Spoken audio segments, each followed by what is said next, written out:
रूस ने यूक्रेन के बखमुत शहर में बहुत बड़ी कामयाबी हाथ लगने का दावा किया। पूर्वी यूक्रेन पर रूस के कब्जे के लिए बखमुत बेहद अहम पड़ाव है। इसलिए पुतिन ने वहां रूस की सेना के साथ उनकी प्राइवेट आर्मी कहे जाने वाले वैगनर ग्रुप को भी उतारा हुआ है। और अब रूस ने दावा किया कि उस वैगनर ग्रुप के लड़ाकों ने बखमुत के 3 और शहरी इलाकों पर कब्जा जमा लिया। बखमुत में लड़ रहे वैगनर ग्रुप के लड़ाके पुतिन के लिए मरने और मारने के लिए तैयार हैं, क्योंकि यूक्रेन के डोनेस्क प्रांत में बसा बखमुत शहर पुतिन के लिए नाक का सवाल बन चुका है। और वैगनर ग्रुप के हेड येवगेनी प्रिगोजिन तो शहर के 80% हिस्से पर अपने कब्जे का दावा भी कर चुके हैं। अगर बखमुत हाथ से निकला तो यूक्रेन के लिए पूर्व में पुतिन की फौज को रोकना नामुमकिन हो जाएगा। इसलिए यूक्रेन के राष्ट्रपति जेलेंस्की बखमुत की हिफाजत करने की कसम खा चुके हैं। ब्रेकिंग न्यूज आ रही है। रूस के पुराने साथी और ईरान के पड़ोसी आर्मेनिया और अजरबैजान एक बार फिर एक दूसरे के सामने तन गए हैं। दोनों के बीच एक बार फिर खून खराबे का दावा हुआ है। आर्मेनिया ने अजरबैजान पर अपने एक सैनिक की हत्या का आरोप लगाया है। वहीं अजरबैजान ने कहा है कि आर्मेनिया ने उसके सैनिकों पर फायरिंग की है। दोनों दुश्मनों का ताजा तनाव यहीं खत्म नहीं होता। इस खून खराबे के बीच अजरबैजान ने नागोर्नो कराबाख से आर्मेनिया का लिंक तोड़ने के लिए दोनों के बीच की इकलौती सड़क पर चेक पॉइंट बना दिया। इसका मतलब यह हुआ कि अब आर्मेनिया को नागोर्नो कराबाख पहुंचने के लिए अजरबैजान के सुरक्षा घेरे से गुजरना होगा, जो कि आर्मेनिया को कतई मंजूर नहीं। यानी आर्मेनिया और अजरबैजान के बीच तीसरी लड़ाई लगभग तय दिख रही है। ये दोनों देश भले ही छोटे हैं, लेकिन इनकी लड़ाई में बड़े बड़े देश कूद सकते हैं। रूस तो इस युद्ध में उतरेगा ही। ईरान पहले ही लड़ने के लिए तैयार बैठा है। उसका दुश्मन इजराइल भी अपना दम दिखाने को बेताब है। वहीं तुर्की और अमेरिका भी अपना अपना पाला चुन चुके हैं। और अगर इतने ताकतवर देश एक दूसरे से भिड़ेंगे तो वो विश्व युद्ध ही होगा।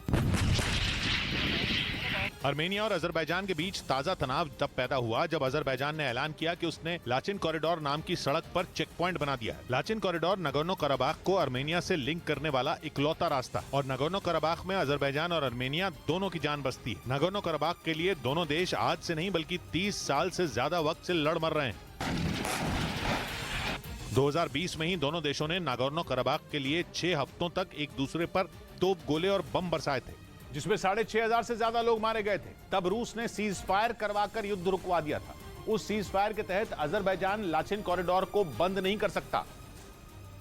लेकिन अजरबैजान ने आरोप लगाया कि आर्मेनिया नागोर्नो कराबाख में नई जंग की तैयारी कर रहा है। इसके लिए वो लाचिन कॉरिडोर के रास्ते नागोर्नो कराबाख में हथियार पहुंचा रहा है। अजरबैजान ने दावा किया कि इसलिए उसने भी लाचिन कॉरिडोर पर चेक पॉइंट बना दिया। लाचिन कॉरिडोर पर अजरबैजान की चेक पॉइंट का मतलब है आर्मेनिया का नागोर्नो कराबाख तक जाने का रास्ता बंद। और नागोर्नो कराबाख की आधी से ज्यादा आबादी आर्मेनियाई मूल के लोगों की है। उन लोगों के साथ आर्मेनिया की सरकार खड़ी है। दिक्कत यह है कि नागोर्नो कराबाख आर्मेनिया से सीधा जुड़ा हुआ नहीं है। वो अजरबैजान की सीमा के अंदर आता है। इसलिए आर्मेनिया को नागोर्नो कराबाख तक पहुंचने के लिए लाचिन कॉरिडोर की जरूरत है, जिस पर अजरबैजान ने चेक पॉइंट बनाकर आग में घी डाल दिया। इसी वजह से आर्मेनिया और अजरबैजान के बीच युद्ध छिड़ने की आशंका ने पूरी दुनिया को डरा दिया है, क्योंकि आर्मेनिया और अजरबैजान से अलग अलग देशों के अलग अलग हित जुड़े हुए हैं। ईरान का तो इस लड़ाई में पड़ना लगभग तय है, क्योंकि एक तो वो दोनों देशों का पड़ोसी है, दूसरा उसकी अजरबैजान से दुश्मनी है, और तीसरा वो सरेआम आर्मेनिया के साथ खड़े होने का ऐलान कर चुका है। वहीं वैसे तो आर्मेनिया और अजरबैजान दोनों ही सोवियत संघ का हिस्सा रहे हैं, लेकिन रूस का झुकाव आर्मेनिया की तरफ है। मगर मजेदार बात यह कि रूस का दुश्मन अमेरिका भी आर्मेनिया को समर्थन देता दिख रहा है। यानी यहाँ रूस और अमेरिका साथ खड़े हैं। लेकिन इसका यह मतलब नहीं कि अजरबैजान अकेला है। तुर्की उसका पुराना दोस्त है, जो 2020 की जंग में भी उसे अपने ड्रोन देकर जिता चुका है। वहीं इजराइल भी अजरबैजान से हाथ मिलाए बैठा है। उधर सूडान में अमेरिका ने अपने दूतावास के कर्मचारियों को बचाने के लिए स्पेशल ऑपरेशन चलाया। विशेष विमान के जरिए अमेरिका की स्पेशल फोर्स सूडान की राजधानी खर्तूम पहुंची और वहां फंसे दूतावास के कर्मचारियों को सुरक्षित बाहर निकाला। वहां सेना और पैरामिलिट्री ग्रुप में चल रहे तनाव के बीच अमेरिका ने रेस्क्यू ऑपरेशन चलाया, जिसके बाद इन कर्मचारियों को सूडान से निकाल लिया गया। अमेरिका के राष्ट्रपति जो बाइडेन ने ट्वीट कर इस मिशन के लिए स्पेशल फोर्स का शुक्रिया अदा किया। इस बीच पाकिस्तान के पत्रकार हामिद मीर ने वहां की सेना की बदहाली की पोल खोल कर रख दी। सोशल मीडिया पर उनका एक वीडियो वायरल हुआ, जिसमें उन्होंने दावा किया कि पाकिस्तान की सेना भारत से जंग लड़ने के लायक ही नहीं बची है। उन्होंने पाकिस्तान के सेना प्रमुख की भी बखिया उधेड़ कर रख दी और बाजवा पर खुल्लम खुल्ला हमला कर दिया। पाकिस्तान के पत्रकार हामिद मीर ने दावा किया कि बाजवा ने एक दो नहीं बल्कि 25 पत्रकारों के सामने कहा था कि पाकिस्तान की सेना जंग लड़ने के लायक नहीं रही, क्योंकि टैंक खराब हो चुके हैं और तोपों को लाने ले जाने के लिए तेल खत्म हो चुका है। टैंक चलने के काबिल नहीं है, तो आप कह रहे हैं की मूवमेंट के लिए मेरे पास डीजल नहीं है। हामिद मीर ने दावा किया कि सेना की गरीबी को छुपाने के लिए बाजवा ने भारत से चोरी छिपे डील की थी, या यूं कहें कि बाजवा भारत के आगे गिड़गिड़ाए थे, जिसके बाद LOC पर सीज फायर हो गया। क्योंकि अगर सीज फायर नहीं होता तो पाकिस्तान की कमजोर सेना भारत की आर्मी के आगे तिनके की तरह उड़ जाती।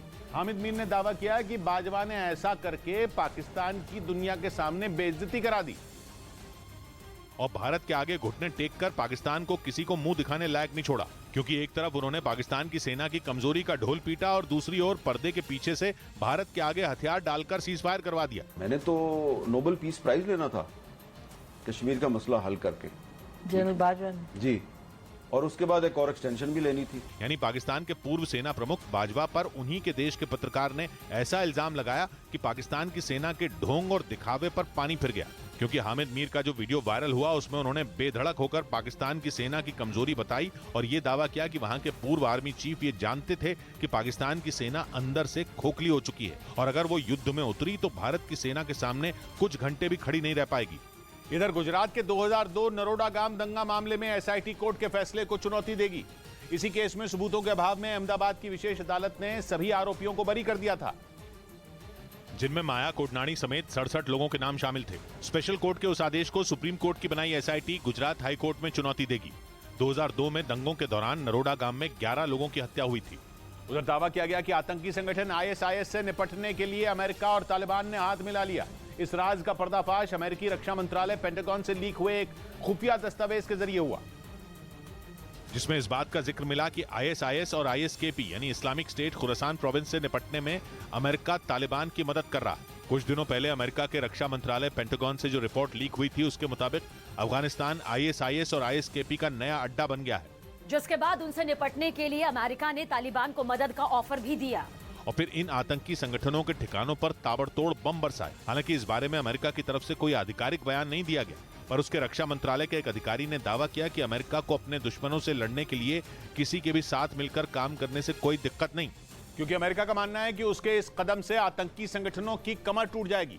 यही वजह है कि उसने तालिबान से हाथ मिलाने का फैसला लिया, क्योंकि तालिबान पहले भी आईएसआईएस के खिलाफ कई बड़े ऑपरेशन को अंजाम दे चुके हैं। इस खुफिया रिपोर्ट में यह आरोप भी लगाया गया कि अफगानिस्तान से लौटते वक्त अमेरिकी फौज की टुकड़ी पर जो हमला हुआ था उसके लिए भी तालिबान नहीं बल्कि आईएसआईएस ही जिम्मेदार था। यही वजह है कि अमेरिका उससे बदला लेने के लिए हर मुमकिन कदम उठाने के लिए तैयार है। दूसरी तरफ अफगानिस्तान में तालिबान के लिए भी ये दोनों आतंकी संगठन बड़ी चुनौती बन गए हैं। आशंका जताई जा रही है कि इसी वजह से अमेरिका और तालिबान ने अपनी दुश्मनी भुलाकर उनसे निपटने का प्लान बनाया ताकि दोनों को इससे फायदा हो।